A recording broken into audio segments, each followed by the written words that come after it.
Assalamualaikum warahmatullahi wabarakatuh. Alhamdulillahirabbil alamin wa bihi nasta'inu ala umuri dunya waddin wassalatu wassalamu ala asyrafil anbiya'i wal mursalin sayyidina wa maulana Muhammadin wa ala alihi wa sahbihi ajma'in amma ba'd.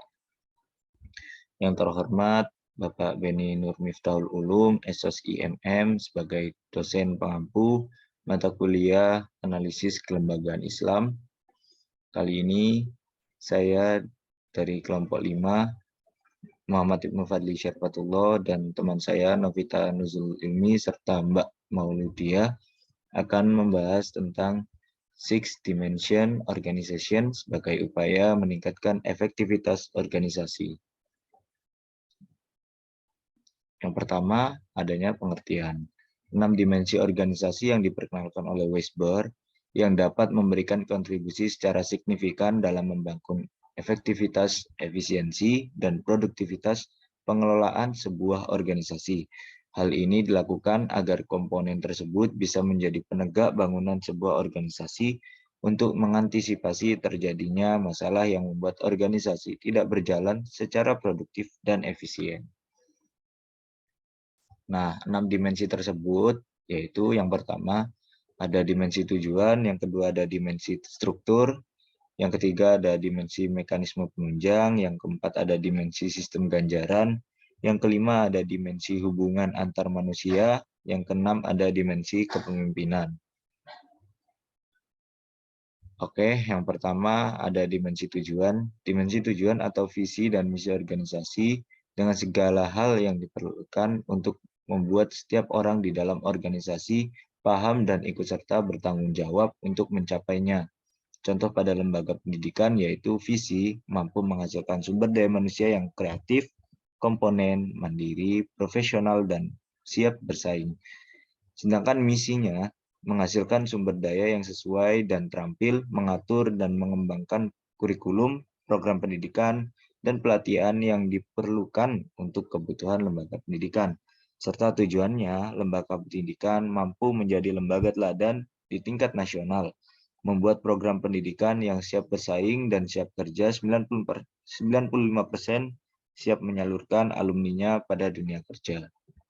Selanjutnya akan dilanjutkan oleh rekan saya Mbak Novita Nuzulul Ilmi.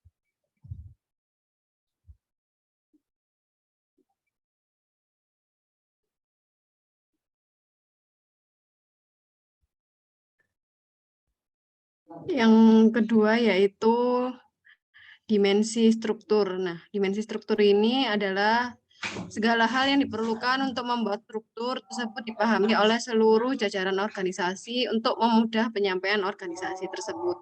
Yang pertama yaitu contohnya yang tingkatan 1, misalnya seperti kepala sekolah itu berfungsi sebagai manajer, administrator, edukator, dan supervisor. Nah, untuk tingkatan kedua sebagai wakil kepala sekolah yang berfungsi untuk mengatur, membuat pelaksanaan program. Terus yang ketiga yaitu bimbingan dan konseling, berfungsi sebagai membantu kepala sekolah dalam penyusunan dan pelaksanaan. Tingkatan keempat seperti guru kelas, berfungsi melaksanakan dan bertanggung jawab kepada sekolah atas kegiatan proses belajar mengajar. Untuk tingkatan kelima yaitu tata usaha yang mana itu fungsinya melaksanakan penyusunan pengelolaan keuangan seperti itu. Tingkatan keenam yaitu wali kelas yang fungsinya pengelolaan kelas atau yang bisa disebut tata tertib siswa. Terus tingkatan ketujuh yaitu siswa yang mana berfungsi melaporkan kepala sekolah tentang hasil kerjanya, dan tingkatan ke-8 yaitu security, menjaga keamanan sekolah. Slide selanjutnya.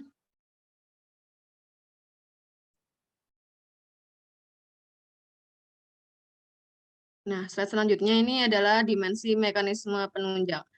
Untuk mekanisme penunjang ini adalah segala hal yang diperlukan dalam organisasi untuk membuat mekanisme berjalan baik hingga mendorong perencanaan tujuan organisasi. Seperti contohnya membuat perencanaan, terus pengendalian, pengelolaan, evaluasi, dan kerja di lembaga untuk disepakati bersama. Untuk slide selanjutnya. Selanjutnya yaitu dimensi sistem ganjaran. Sistem ganjaran ini adalah segala hal yang diperlukan untuk membuat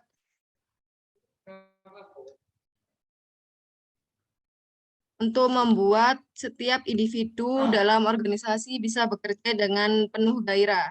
Seperti kayak contohnya kompensasi, gaji yang diterima, terus penunjang yang lainnya. Slide selanjutnya. Slide selanjutnya yaitu dimensi hubungan antar manusia yang bisa kita sebut atau komunikasi. Nah, di sini dimensi hubungan antar manusia atau komunikasi adalah segala hal yang bisa diperlukan untuk membuat sistem komunikasi di dalam organisasi berjalan secara efektif, efisien, dan produktif tanpa konflik-konflik yang merugikan organisasi, seperti contohnya budaya yang saling mendukung antar anggota, saling komunikasi, menghargai individu dengan individu lainnya, terus menyapa karyawan-karyawan seperti itu. Untuk slide selanjutnya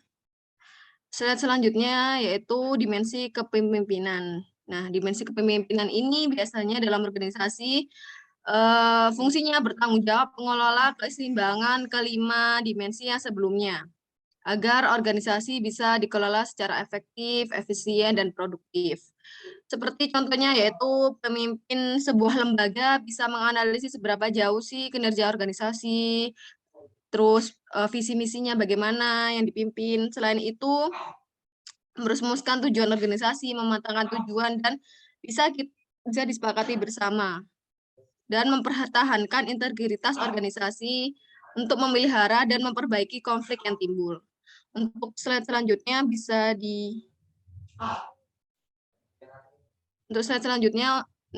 saya serahkan kepada rekan saya, Mbak Maulud. Oke, makasih. Untuk slide selanjutnya merupakan pengoptimalan kinerja lembaga. Di mana pengoptimalan kinerja lembaga ini menurut Edison, kinerja merupakan suatu hasil dari pada proses yang dapat mengacu dan diukur selama periode waktu tertentu dengan ketentuan dan kesepakatan yang ditetapkan sebelumnya. Next.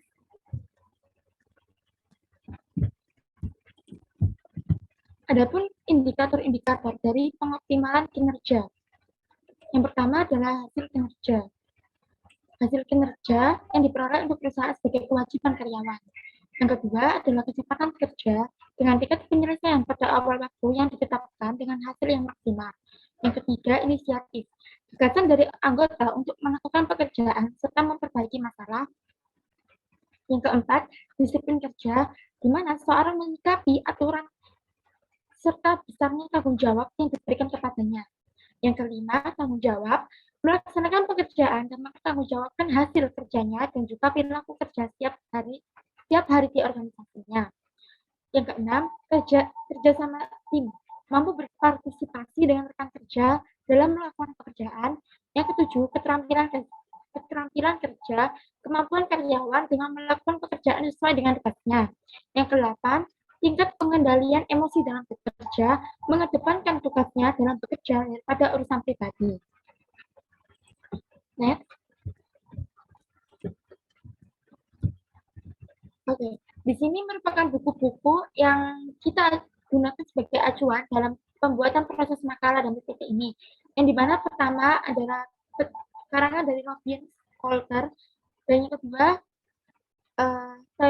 dari Kusti, dan yang terakhir Basic Dimension Organization. Kemudian, kita mendapat suatu kalimat yang unik, di mana yang menjelaskan dalam setiap anggota organisasi harus bekerja sama agar semua bisa tercapai. Yang menentukan dari setiap kerja organisasi adalah prosesnya. Dalam proses, semua orang berjuang agar tujuan bisa tercapai. Suatu barang akan menjadi mahal karena kerumitan prosesnya, karena proses menentukan segalanya. Oleh karenanya, hargailah proses, bukan hasil.